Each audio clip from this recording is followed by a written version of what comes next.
There's nothing like being in the stands cheering on your favorite team. Game Time is your hack to unlocking amazing tickets in just a few taps. Plus, their Game Time guarantee means you can trust you'll get 100% authentic tickets at the best price. Fees are always included, so what you see is what you pay.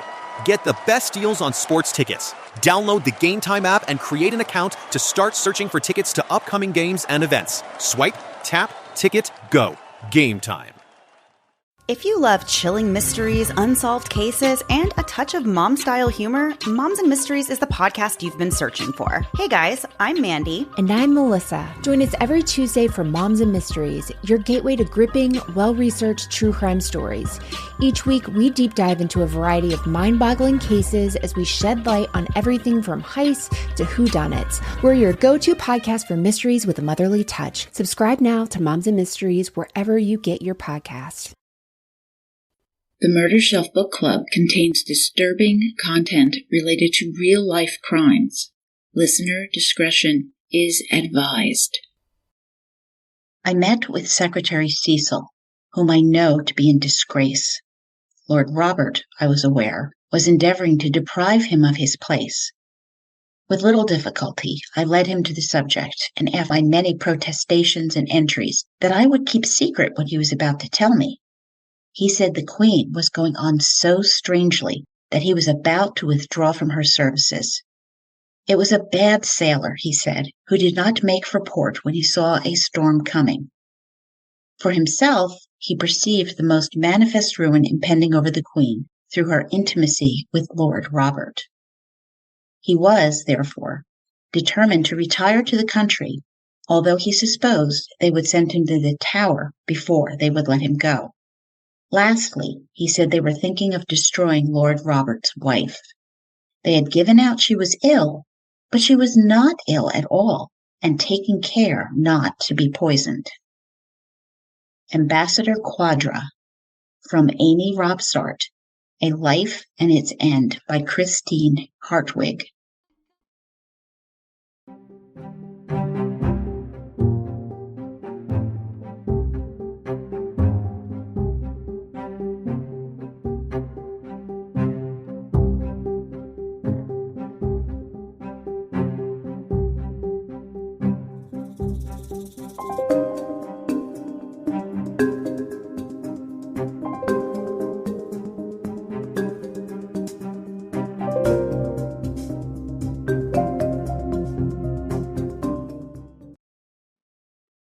Welcome, Murder Bookies, to the Murder Shelf Book Club podcast. I am Jill, your host, and I bring you the best true crime books every other week. This is episode 72, Done to Death by Slanderous Tongues, part 2 of my trilogy on the death of Amy Robsart and Elizabethan Mystery by Sarah Beth Watkins.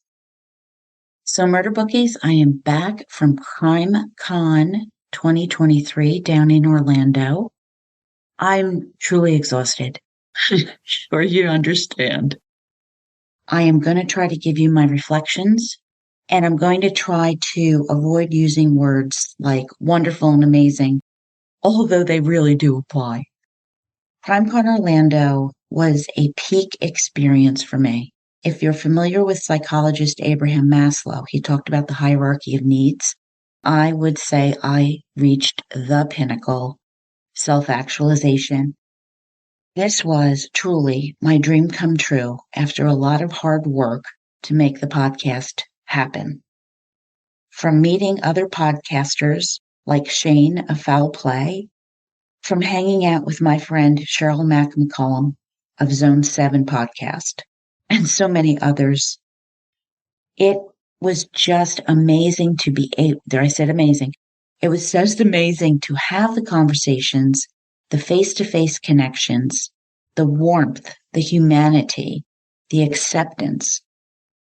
This is such an amazing community.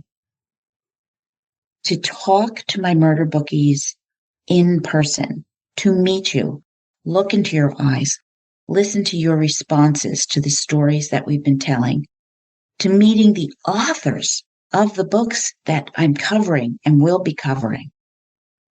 Getting all of this input on the stories that we have covered and how they were appreciated and received is more than I can ever describe. I'm doing the best I can here. Okay, so some examples. This was the most fun I had. I had two sisters come over, and they were looking for their mom who had wandered off somewhere. And I told them I'd keep an eye out for her. We talked about the podcast a little bit, and then they went off hoping that maybe she had gone to the bathroom. So I'm meeting people, talking, explaining the podcast, asking them what books they're interested in and whatnot. And it comes over an older woman with a walker, and she's looking for her daughters. Well, that was interesting. I said, wait, are they two girls, blah, blah, blah? And she's, yes, yes. I said, well, they said you're lost. She goes, I know exactly where I am.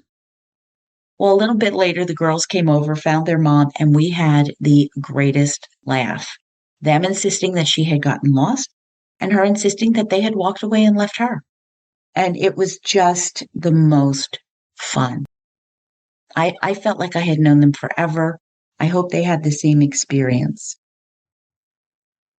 I went to the Clue Awards, where they've nominated best true crime documentaries and episodic podcasts and more of the serial length podcasts and the best book of the year and all of this.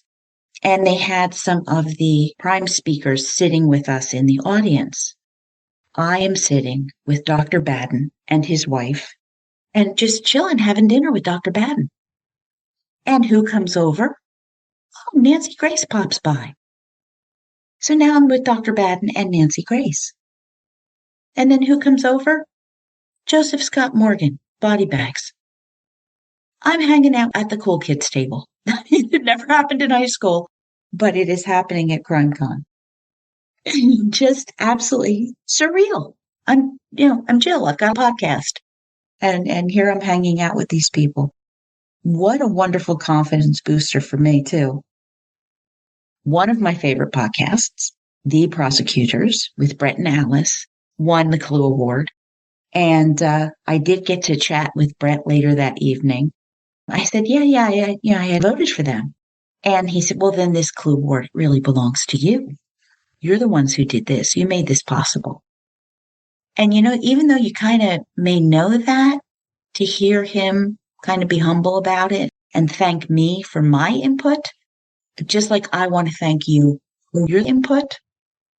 Now, this really surprised me. I met two women from Iceland who, of course, now you realize they're speaking English as a second language.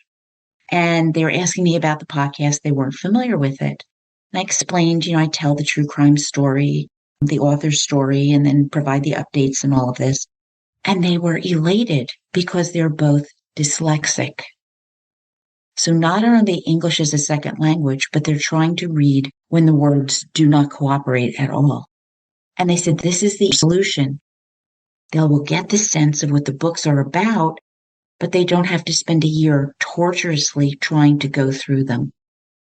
Well, it brought tears to my eyes. I had never considered that that's something that would be happening with my podcast. And that just lifted my spirits, renewed my drive, added to my passion for what I'm doing anyway. We have the most wonderful community of people who are really supportive for each other, who are pulling for each other. I didn't find any, jealousy or nitpicking or anything like that. And there were thousands upon thousands of people there, and I talked to thousands of people. I just want to thank you again for everything that you have done to make my podcast possible. I see you as you hear me.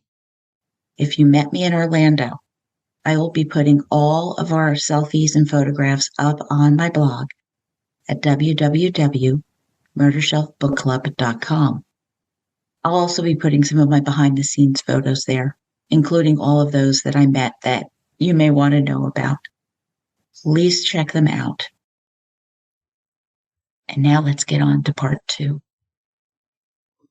All right, our book today is pure indulgence for me. This blends my love of Tudor history with my passion for true crime. And this is the second installment. So before you listen further, you might want to listen to part 1 the original staircase. Yeah, I know you murder bookies get it. I know you do. Team Owl, Team Michael. If you're at all familiar with the Kathleen and Michael Peterson story, you will love this one. All right, to briefly recap, in episode 71, we met Amy Robsart, Lady Dudley, wife of Lord Robert Dudley, who began a carnal marriage. That is, a marriage of love, unlike most of the members of nobility who had arranged marriages.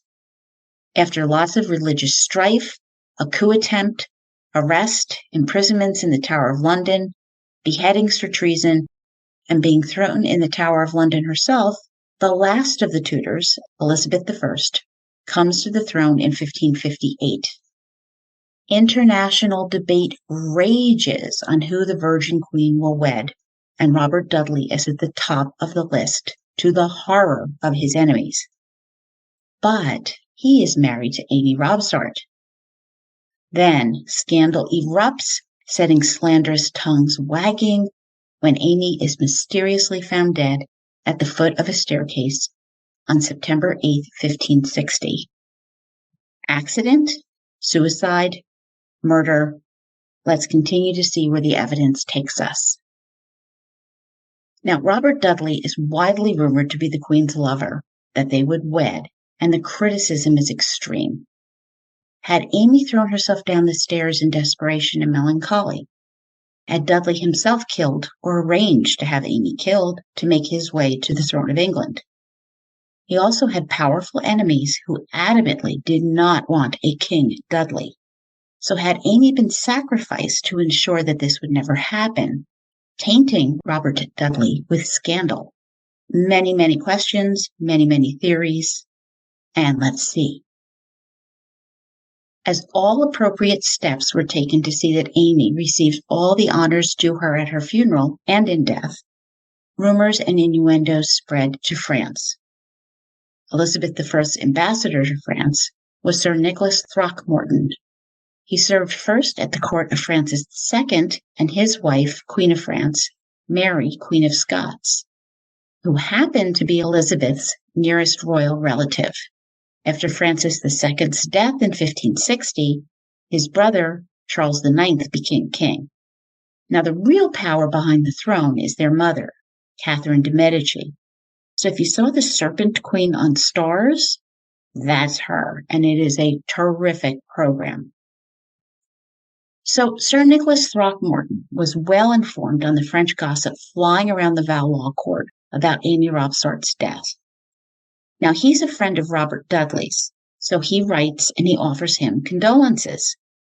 At the same time, likely in the same diplomatic satchel, he wrote the Marquis of Northampton, telling him of the, quote, dishonorable and naughty reports that are made of ye Queen's Majesty, end quote. Horrified the way his queen was being maligned, Throckmorton was at his wits' ends, furious at being laughed at and at the same time reviled. In this time of direly serious religious division, he writes to William Cecil, the Queen's key advisor, and the Earls of Pembroke, Bedford, and Northampton, and the Lord Admiral, quote, some let not say, what religion is this, that a subject shall kill his wife, and ye prince not only bear withal, but marry him? Alas, if I ever see the day, as my heart bleedeth to think upon the slanderous brutes I hear, which if they be not slacked, or if they prove true, our reputation is gone forever, war followeth, and other subdivision of our green country. Help, my lord, to slack these rumors. End quote. A friend of Throckmorton's, Henry Killigrew, tried to calm him, writing, quote, I cannot imagine what rumors they be you hear, as you write so strange, unless such were here of the death of my Lady Dudley, for she broke her neck down a pair of stairs, which was only done by the hand of God, to my knowledge, end quote. So Killigrew is really trying to reassure Throckmorton that this was an accident. We get it. She fell. Everything's cool. Chill out. But Throckmorton is still in a panic. he sends his man, Robert Jones, to speak to the Queen herself. Now, the day before, which is November 26, 1560, Jones met secretly with Robert Dudley, and he filled him in on the ambassador's frantic fears, and that the French Queen, Mary Queen of Scots, said, quote, that the Queen would marry her master of horse now, end quote, mocking Elizabeth. Well, the next day, Elizabeth herself meets with Jones in a private audience, and she listens to his words of warning about marrying Robert. Jones later reported, quote, she thereupon told me that the matter had been tried in the country and found to be contrary to that which was reported, saying that Dudley was then at court and none of his attempt at his wife's house, and that it fell out as it should. Neither touched his honesty nor her honor, end quote. So she's got her denial down pat, but what's really interesting about this, in 3 sections of this letter, referring to Robert being at court and the attempt at his wife's house and on their honesty and her honor, it is all written in cipher. It's written in code. Why would you do that? All right, this is something of security, but it's still really strange. And what did Elizabeth mean by an attempt at his wife's house? What attempt? I mean, did she know something more sinister had gone on? It certainly makes you wonder. But still, Elizabeth is insisting that Robert is an honest man, an innocent man, and she is honorable as well. And these terrible rumors would eventually cease. But nevertheless, Throckmorton continues to beg that the Queen do nothing to fuel this fire and abandon any thought of a Dudley marriage. So the result, Elizabeth begins to take all these rumors seriously, and she uses her head. She does not rely on her emotions to guide her. She had been planning to raise Robert Dudley to a peerage, giving him a title, much as her father, Henry VIII, had elevated her mother, Anne Boleyn, to the Marquess of Pembroke prior to their wedding. Of Dudley's title, Jones wrote a relieved Throckmorton that, quote, the Queen's Majesty stayeth the creation. The bills were made for the purpose, and at the day appointed, when they were presented, she with a knife cut them asunder, end quote. So Elizabeth cancels his peerage. This is a huge statement. She didn't quietly pull the paperwork aside. She does this publicly, cutting up the patent with a knife in public. However, this external pressure did not set well with the Queen. Elizabeth was not to be trifled with, and she was not happy to be forced into anything. So Cecil writes to Throckmorton, quote, I must advise you not to meddle with the matters of this court otherwise, and ye may be well advised from hence. What her Majesty will determine to do, only God, I think, knoweth, end quote. Throckmorton wisely stopped writing about this. Now, investigating the death of Amy Robsart was a coroner's jury of the inquest, made up of 15 local men of great quality and standing, and they assembled on September 9th, the day after Amy's death, and within a week, they would come to a verdict. So it's similar to a grand jury. They were tasked with determining if a crime had occurred.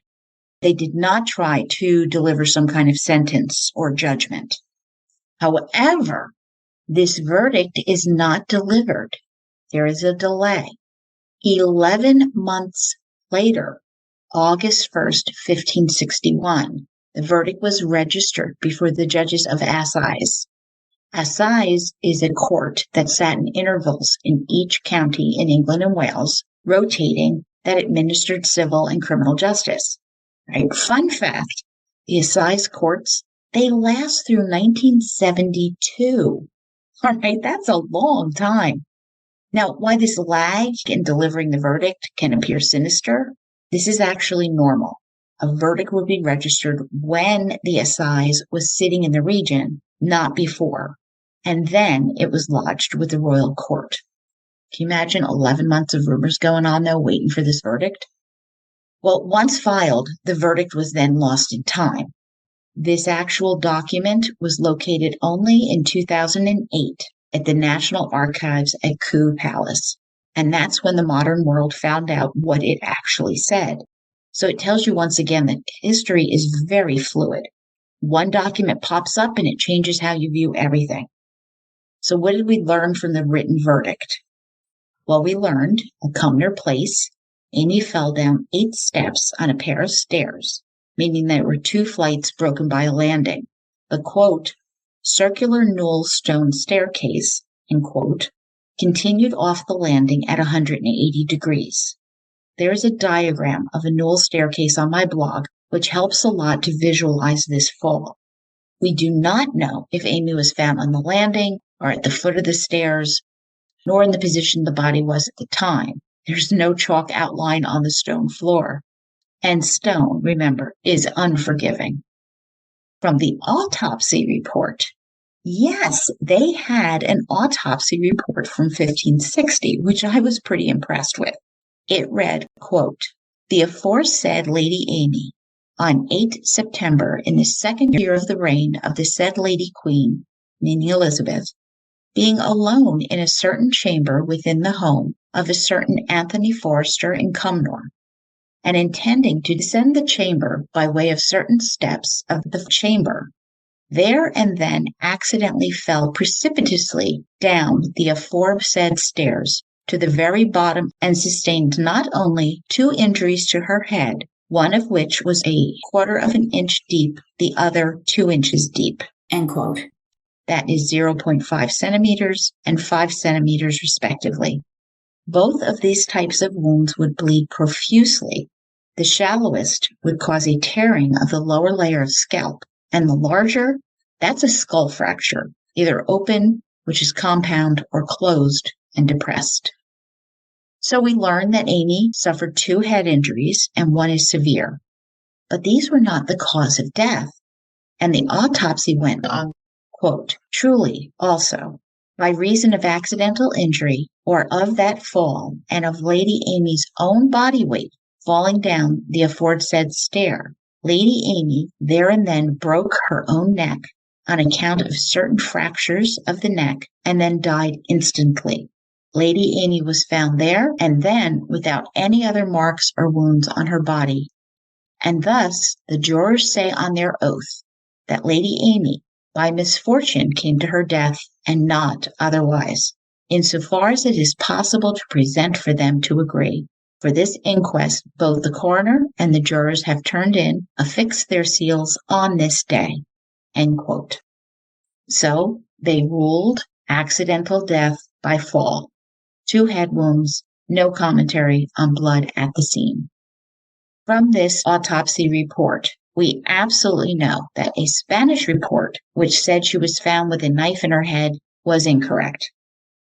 But the question arises, what does, quote, insofar as it is possible at present for them to agree, end quote, mean? Did the jurors have trouble agreeing? Did they have doubt? Was this actually an accident? And so here we begin the crux of the investigation. Let's examine what they found and what we can figure out. So I went and I watched videos of falls down the stairs because you have to get a visual on seeing how this thing worked. The vast majority of the falls were with feet slipping out from under a person who lands on their butts and slides, rolls, and twists down the remaining stairs. Now, Amy would have worn a 16th century gown, so she may have tripped over the hem of the gown, and this could have been a header down the stairs. Again, we don't know. I'm only looking at how people fall down the stairs today. So doing my usual research, I went and investigated stairway deaths, and they are the 2nd leading cause of unintentional injury deaths worldwide, according to the World Health Organization. In 2021, 684,000 people died in falls worldwide, and adults age 60 and above are most of the victims. For the non-fatal stair falls, 37.3 million falls are serious enough to require medical attention every year. Sarah Beth Watkins writes, quote, it is estimated that someone falls down the stairs in the UK every 90 seconds. And while most accidents are not fatal, in 2015, 787 deaths in England and Wales were caused by such a fall. Hitting your head is also one of the most common injuries sustained in such an accident. End quote. And for those of you thinking that Amy was a young woman at 28, no. Life expectancy in 1560 was 30 to 40 years of age. So at 28, Amy Dudley is in late middle age at best. Now, why I cannot swear that this current data is totally relevant to a fall in the 16th century, human behavior is human behavior. I mean, our bodies haven't changed that much. So this manner of death is not uncommon when it comes to accidental injury death. And the majority of stairway accidents are caused by loss of balance. So whether rushing, tripping over something, carrying a parcel, distracted, not watching one's footing, or failing to use the handrail, in all likelihood, this increases because we perceive the risk is so low. We don't expect to fall down the stairs. This is always a surprise when this happens. And then I thought, did Amy have a cat? All right, they are notorious for twisting between your legs and getting stepped on. And at this time, mousing is the job that cats did, keeping down the number of mice. So did one cause her to trip? I have no idea, but it is worth mentioning. I was just thinking, what would make a person trip on the stairs? So what are the most likely injuries to occur in a fall down the stairs?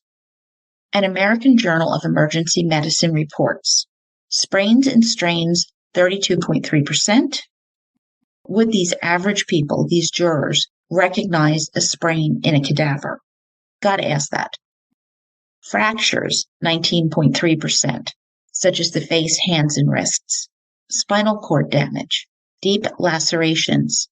Head and neck injuries, 21.6%, which the autopsy affirms happened to Amy Dudley. Neck injuries occurring in 7.2% of the cases. Injury to the brain. Remember, one gash was 2 inches deep. That is definitely into the brain. Broken bones, internal bleeding, and lower extremity injuries, such as dislocations. Now, edges of the stairs, like those at Cumnor Place, were stone, accounting for 50% of head injuries in falls. Hitting other sharp objects, such as handrails, adjoining walls, or balustradas, which is a decorative railing, are responsible for 13% of injuries. And studies have demonstrated that the most dangerous stairs are the short ones with under 10 steps. I think this is again due to that risk assessment. Again, you don't expect to be falling. So from the data, Amy's injuries are consistent with what would be expected in a fatal fall. And she was on stone stairs, which are totally unforgiving. Now, what did jump out at me in the autopsy report? Amy had no bruises. That was suspicious to me, and Sarah Beth Watkins, our author, she raises the question too. I already alluded to the staircase and the murder investigation and trial of Michael Peterson after wife Kathleen was found at the bottom of the staircase in their home. And that it was messy is a wild understatement. But when I read Christine Hartwick's book, Amy Robsart, A Life in Its End, she addresses the lack of bruising. When looking into comparative forensic pathology studies, it is not unusual in falls downstairs that no other wounds on the torso are sustained, which is bizarrely counterintuitive, but this is what the data tells us. But while injuries on the legs are much more common and account for 44% of adult injuries, Amy also didn't have wounds on her legs. Now, more on Amy's health. Now, this is reported in diplomatic correspondence that Amy may have had breast cancer, but she was doing better. If this was accurate, it was possible that this may have contributed to her breaking her neck. All right, bear with me a second here. Back in 1956, Professor Ian Aird of the English Historical Review proposed that Amy's death was due to a weakening in her bones, which is a side effect of breast cancer, brittle bones. These bones can break under stress, like walking down the stairs, let alone a short fall making them snap. Aird wrote, quote, "Spontaneous fractures of the spine or any bone occurs when the bone, weakened and softened by disease, collapses or breaks under the strain of normal muscular effort. Diseased, aged bones may collapse from the slight strain imposed upon them by normal stepping. For example, if the cervical spine suffers in this way, that is the neck, the affected person spontaneously gets a broken neck and may collapse, totally paralyzed from the neck down, or suddenly dead. Such a fracture is more likely to occur in stepping downstairs than in walking on the level." End quote. Well, that made me think. Now, 300 years after Amy's death in the 1830s, the French pathologist Jean-Georges Creighton, Frederick Martin Lobstein, noticed that some patients' bones were riddled with larger than normal holes within the bone itself, and he coined the term osteoporosis, that is, porous bone, to describe this deterioration in the human bone. I have to ask, did Amy have osteoporosis? Today we talk about it all the time for older women, but it can occur in 20 and 30-year-olds, not just in postmenopausal women. And remember, the life expectancy in the 16th century is 30 to 40 years old. Now, this theory has been largely attacked by historians in more recent centuries. In 2011, on the British TV show Mystery Files: The Virgin Queen, produced by the University of York, an anthropologist did an experiment with lamb bones. The outcome supported Aird's suggestion. The ovis airgis neck bones, quote, is more robust than that of humans, but hollowed out as if affected by cancer cells, did crumble under the amount of stress caused even by a shortfall, end quote. So it is plausible that cancer or even osteoporosis weakened Amy's bones and went undiscovered until her neck snapped. Now, something occurred to me. If Amy's bones were weak due to breast cancer, which in 70% of cases metastasizes to other bones, most commonly to the spine, which includes the neck, but also the pelvis, ribs, and long bones of the arms and legs.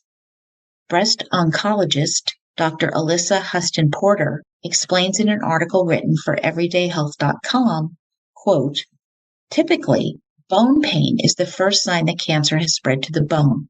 In some cases, however, bone metastasis causes little or no symptoms, and it takes a routine scan or fracture from a minor fall or injury to uncover the bone cancer.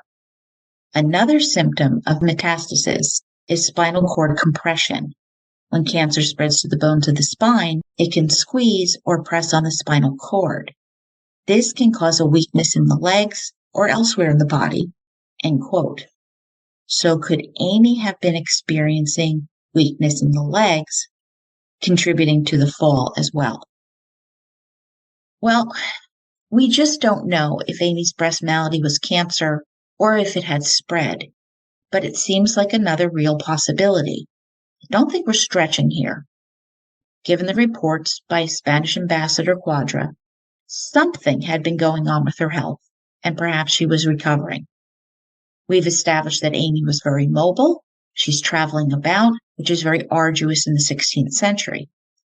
And evidence shows that Robert Dudley was shocked by her death, or was it the fall itself?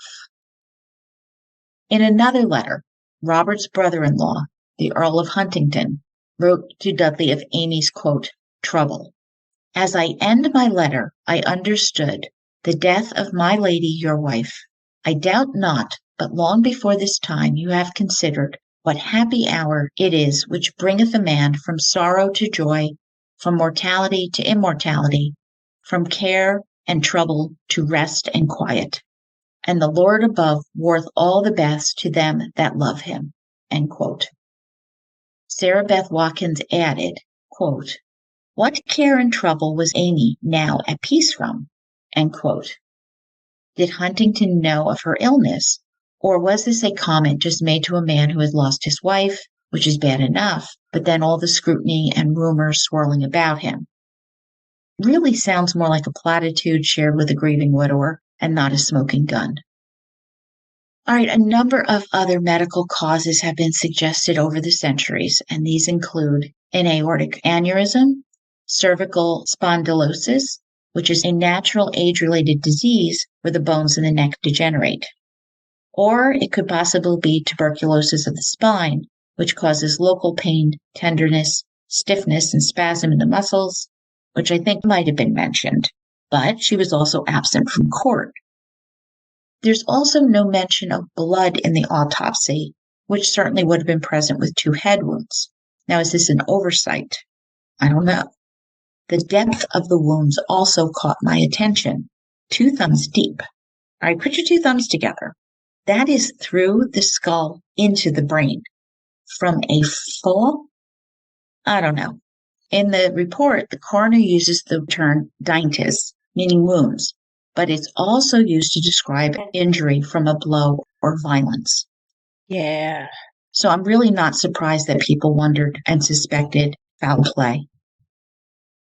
All right. Did Amy commit suicide? Was she distressed? Did she have melancholy? Was she depressed? Was this the trouble that the Earl of Huntingdon references in that letter to Robert? Well, it could be, but we're speculating. Alice Seaborn of Cambridge University writes, quote, "Self-murder was a mortal sin in the eyes of the Church, penalized by prohibition of burial in consecrated ground, and also confiscation by royal authorities of the goods of the deceased and the implement used to commit suicide, whether it belonged to the deceased or not." End quote. In her thesis on 16th and early 17th century suicide, Alexandra Mary Lord of William and Mary University writes that it was deeply believed that, quote, "Suicide was not simply an attack on oneself, but rather a direct assault upon God and the fellowship of communion of mankind, all of which the suicide was part of. In rejecting life, the early modern suicide directly denied the gift of God, and for these reasons alone, suicide was to be condemned." End quote. She also explained that in S.J. Stevenson's work on suicide patterns in southeastern England during the mid-16th century, the overwhelming majority of people who opted for suicide were destitute, not members of the nobility, as Amy Dudley was. Now, Amy would ask to leave William Hyde's house after saying she was fearful of being poisoned. Well, I can't say that I blame Hyde. That's one heck of an assertion. But to be fair, this wasn't an uncommon complaint when nobles fell ill at these times. Lady Jane Grey swore her mother-in-law was poisoning her when she caught a summer illness. Oh boy. So is it a realistic concern or a psychological symptom of delusion and or paranoia? This does seem to coincide with Ambassador von Brunner and Ambassador Quadra's writings about Dudley poisoning his wife, although they seem to be repeating rumors rather than knowing anything firsthand. Had Amy heard rumors of her husband wanting to be rid of her, of divorcing her? Had they contributed to a psychological decline resulting in suicide? Well, further, was Amy mentally ill? Dudley's cousin, Sir Thomas Blount, who I've mentioned before, spoke with Amy's longtime companion and servant, Mrs. Pictou, who stated that Amy was a good and virtuous gentlewoman who prayed every day. She also overheard Amy praying to God for deliverance from her desperation. All right, what desperation? And when asked if suicide was a possibility, Mrs. Pictou responded, quote, "No, good Mr. Blount, do not judge so my words. If you should so gather, I am sorry I said so much." End quote. So is that Mrs. Pictou correcting a wrong impression she had given, or realizing it sounded like suicide, backtracking to protect Amy because suicide's a mortal sin and condemned by society? I don't know. When Blount presses Mrs. Pictou, she denied that Amy, quote, "had an evil toy in her mind," end quote. So she's saying she's not unhinged.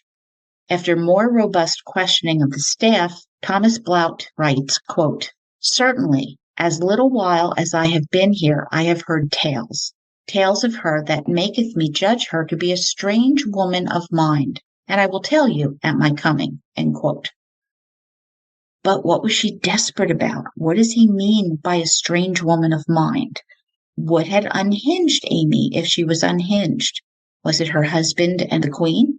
His plans to divorce her? A fatal illness? Had all these burdens depressed her? So a marriage that had begun in love had deteriorated. She and Robert had no children, a terrible disappointment in the era. Her husband was rarely at home and is rumored to be Elizabeth's lover and potential husband all over Europe. All right, that had to suck. She doesn't have her own home.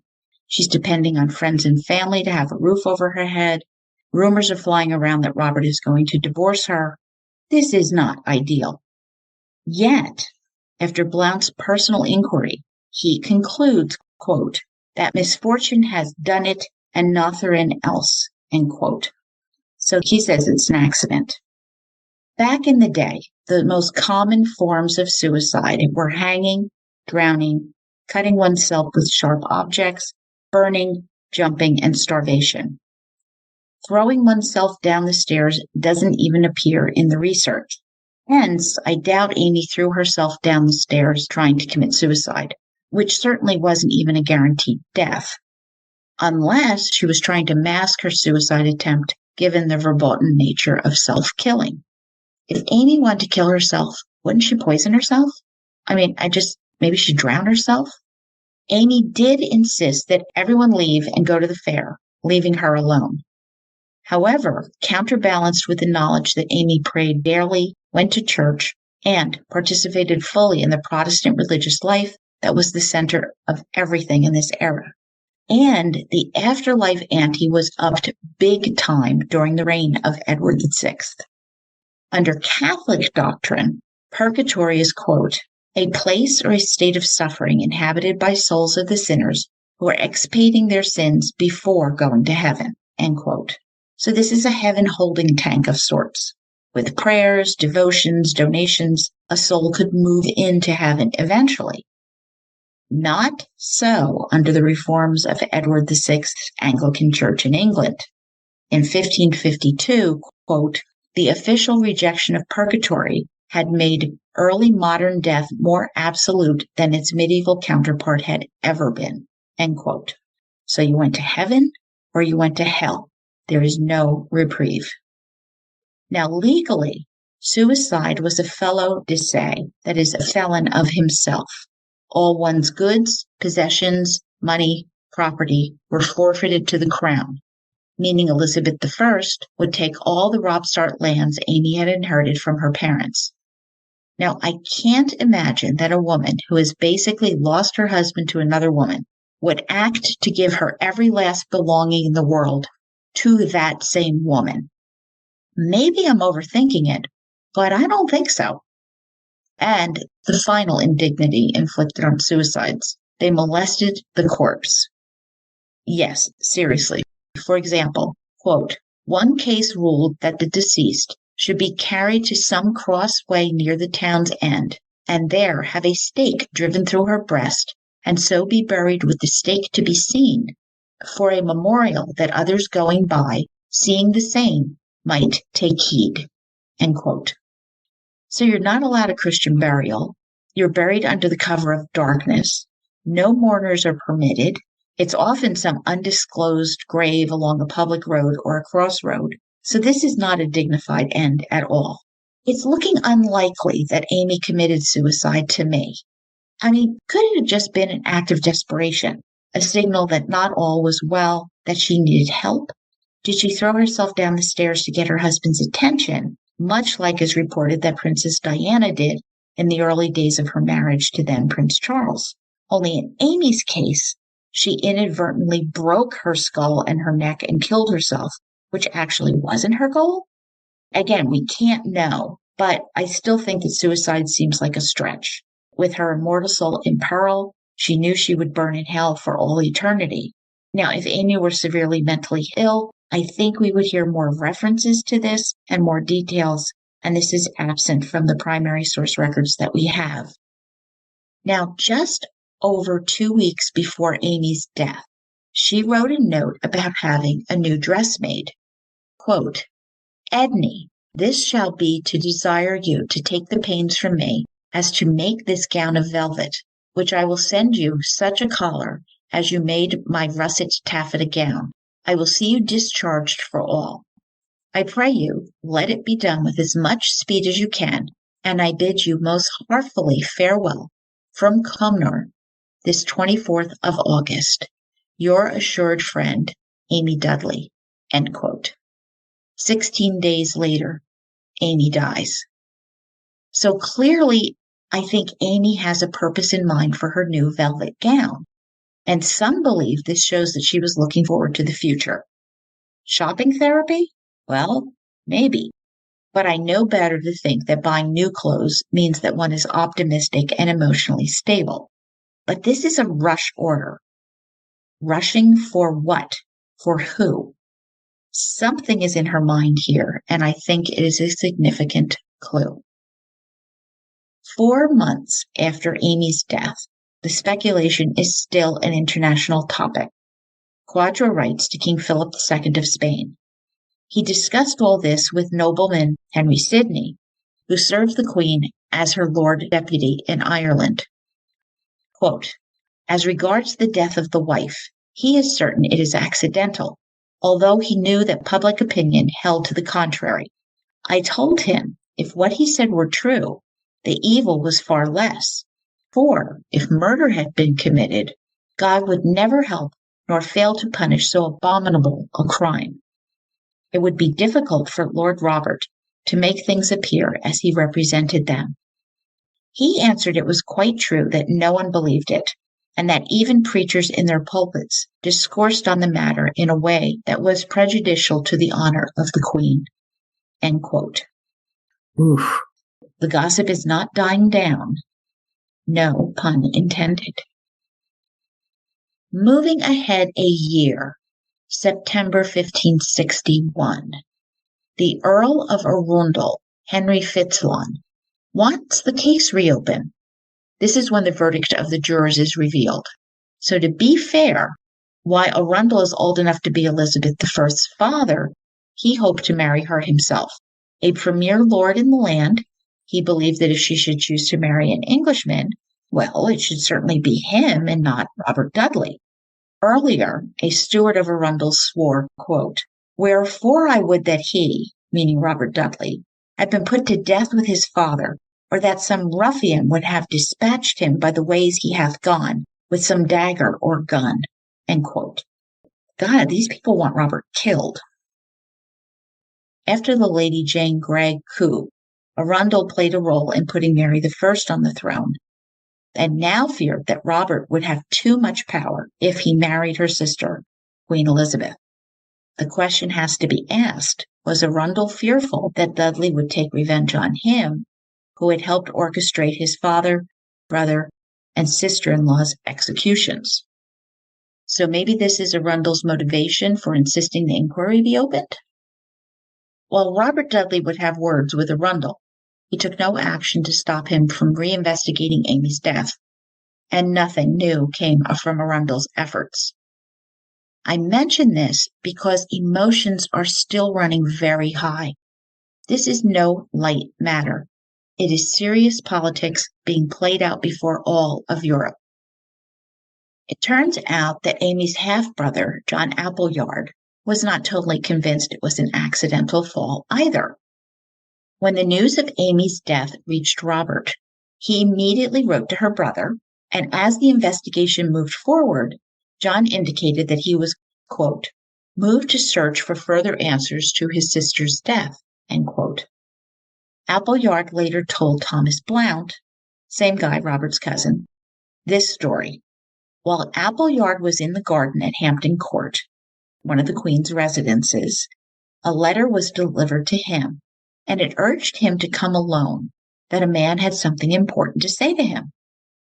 After greatly debating whether or not to go, John Appleyard did, and he found a man who appeared to be a merchant. He greeted him and said that while they were not personally acquainted, the merchant had, quote, matters of great weight and secrecy to impart with you, the while, if you promise to keep it private, end quote. Well, Appleyard agreed and listened. The merchant was a messenger sent from certain gentlemen who he named, and who knew that John was not being told the truth by Robert Dudley. If John would join them, they would see that the charges were filed, and John should never lack in gold or silver. He need only come to such and such a house, and he'd be given a lot of money, as the death of Amy is the only hindrance to the Queen's marriage. Well, this is an interesting proposal, obviously by the enemies of Robert Dudley, right? Well, Appleyard replied, quote, that Lord Robert is a better lord than his reputation shows, and he would neither for gold or for friendship stand against him, end quote. And then, saying no, John Appleyard turned and left. Well, Blount asked him, wait a minute, who are these guys? But John declined to say. But there was a witness to this discussion, so it did take place. Sir William Huggins, who happened to be staying at Hampton Court, saw the meeting, and these nobles were, quote, Norfolk, Sussex, Talmadge Hennigan, and others, end quote. All right, hold up. These are big, important players in the Tudor court. So it seems to me that there is a plot afoot against Dudley to implicate him in Amy's murder. John Appleyard now went to see Robert, who became so angry with Appleyard that Thomas Blount thought, quote, if they had been alone, he would have drawn his sword upon him. He bade him depart, and to Blount said that he was a very villain, end quote. Now this mess results in Appleyard being arrested and sent to flee to prison because he had named lords of the realm as plotters, and John would be examined by the Queen's Council. Elizabeth's chief secretary and advisor, William Cecil, responds to Appleyard for the council. Cecil wanted to know three things. One, what Appleyard had told the Earl of Leicester, who is Robert Dudley, about the Duke of Norfolk, the Duke of Sussex, etc., in an effort to stir up matters against Robert Dudley for the death of his wife. Second, what motivated Appleyard to promote the idea that Amy Dudley, his sister, was murdered? And finally, did Appleyard accept the decision made by the coroner and jury? Appleyard responded, but he didn't answer these three questions. Instead, he asked that the whole matter be dropped, and he would appreciate being given a copy of the coroner's report, and believed, quote, the verdict I do find not only such proofs testified under the oaths of 15 persons, how my late sister by misfortune happened in death, and has fully and clearly satisfied him. And therefore, my lords, commend her soul to God. I have not further to say of that cause, end quote. Point of note, he also wanted to be released from prison. He's now sick, and he is broke. Well, the council would then report that John Appleyard and Robert Dudley spoke of Amy's death, that he believed Robert, the Earl of Leicester, to be innocent. He also believed that it would be simple enough to find the offenders, thinking his sister had been murdered. But Dudley had discouraged him because the lawful jury had already determined this as an accident. Appleyard also realized he had severely erred in mentioning the names of important nobles. Quote, this loss of credit with such personages doth drench him in despair. His faults are committed against two noble gentlemen, and he has provoked justly their ires. End quote. Well, it sounds like John Appleyard created a noble hornet's nest and got stung badly. And the council seems to be making up some stuff too. So was Appleyard satisfied with the conclusion that it was an accident, or was he convinced by the powers to be to drop the matter or stay sick and be in prison? Something changed his mind. And I can guess that being tossed into prison for raising the issue of super influential nobles plotting nefariously might be the reason for it. They certainly weren't tossed in prison and didn't have to answer questions before the council. So this doesn't sound like it went very well for Appleyard. All right, so we've explored accident, check. Suicide, check. Mental illness, check. And now we're getting to homicide. There are people who have a motive to kill Amy Dudley, and we shall examine each one thoroughly and try to identify motives and gain. Who do you start with? The husband, Robert Dudley, the prime suspect. We've already learned a lot about Robert's actions, reactions, correspondence in the immediate days prior to Amy's death and afterward. As usual, some who observed him thought his behavior for a man who had just lost his wife wasn't right, which we often hear, but we just don't know how someone is supposed to react to something like this. Robert did not go to Amy's funeral, nor did he build a memorial to her. But remember, it's not the custom for spouses to attend their husbands' or wives' funerals in the 16th century. But we also know from his own hand, self-preservation was definitely on his mind immediately learning Amy was dead. We also know that on this day of the fair, Amy kicked everyone out of the house, which was unusual behavior for her. We know she ordered this new gown to be made in haste 2 weeks prior to her death. Was she expecting Robert to visit? Well, I would think a new gown indicates this is a high-ranking person coming. From past behavior, when Robert visited his wife, he would send cooks and food ahead of him, and this did not happen in early September 1560. But would he do this if he planned to rid himself of Amy? Probably not. Not if he's going to get away with this. If Robert is secretly visiting, would Amy have told her close and beloved companion, Mrs. Pictou? No, I think she would follow Robert's instructions to the letter. But Robert has an alibi.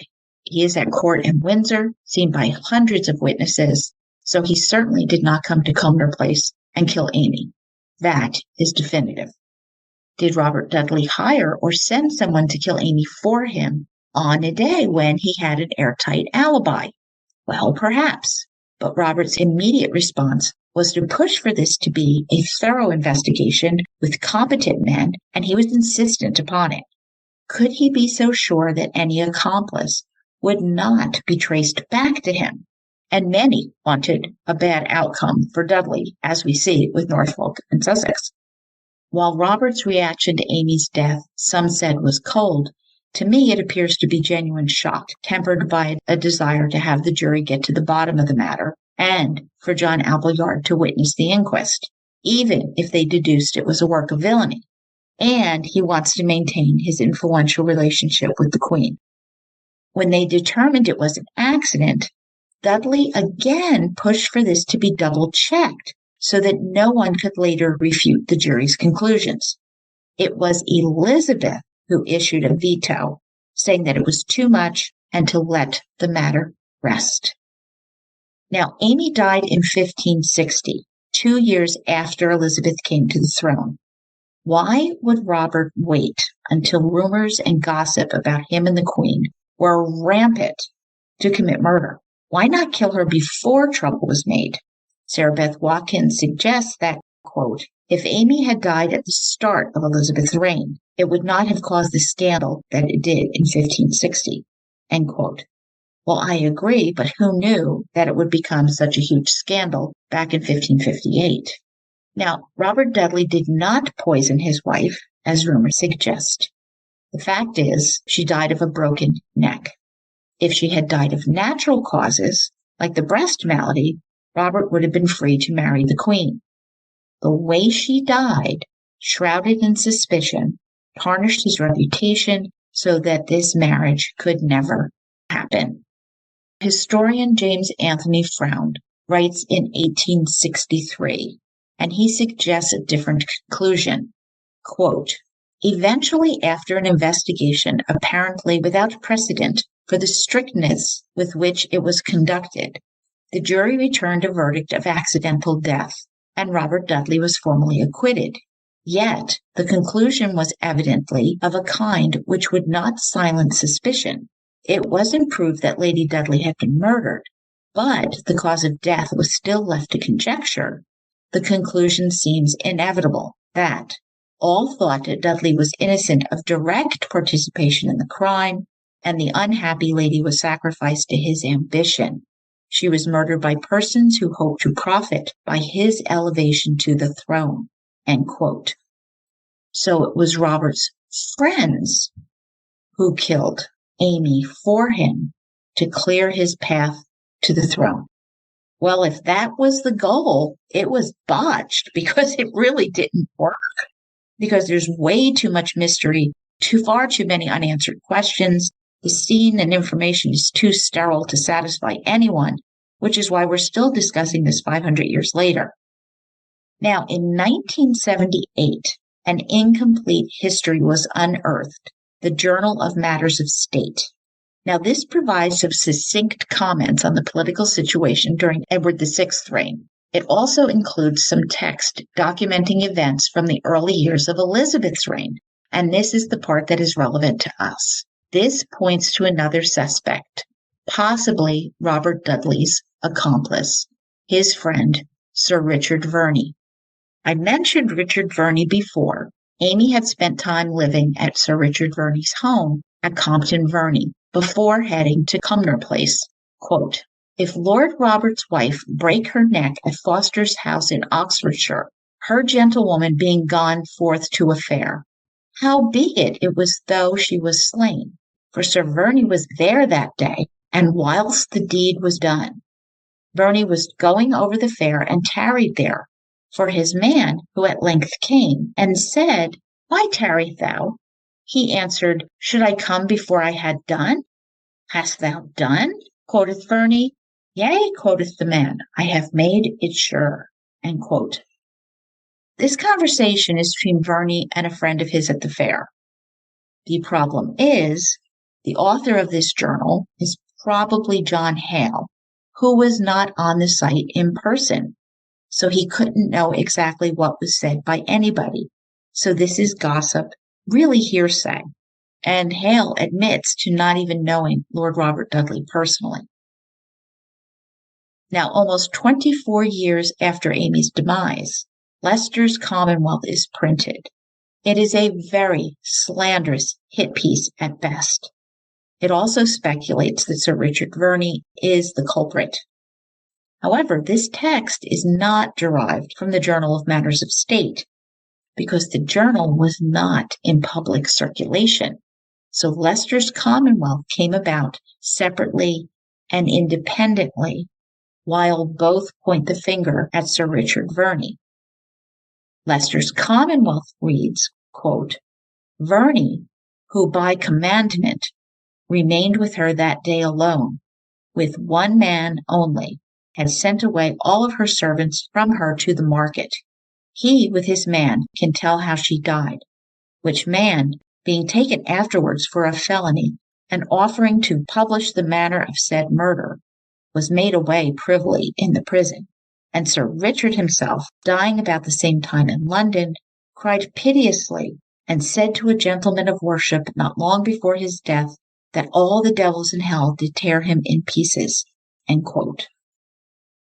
Again, we have Verney and his man at the scene, alone with Amy, and later his man jailed and killed, and Verney on his deathbed bemoaning that he's going to be roasting in hell. I assume it's for murdering Amy, but I doubt it. Fact: 5 months before Amy's death, Verney writes to Robert Dudley that he is sick and unable to travel to carry out his duty. Had he recovered 5 months later, went off to Cumnor Place and killed Amy for Robert. Unlikely. The Journal of Matters of State reads that in 1562, so at most 2 years after Amy's death, quote, this woman was viewed by the coroner's quest, whereas one Smythe was foreman, who was the Queen's man.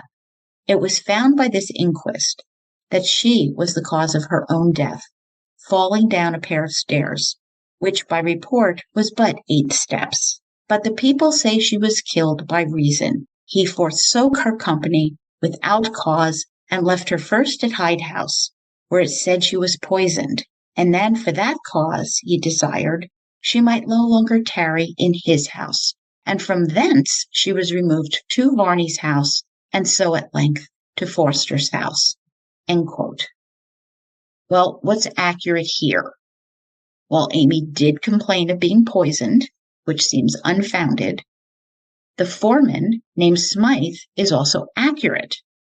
And in fact, Robert Dudley writes to his cousin Thomas Blount that he had a letter from Smythe, the foreman of the jury, and Smythe assures Robert that they are being diligent and circumspect in their investigation, and it appears to be misfortune.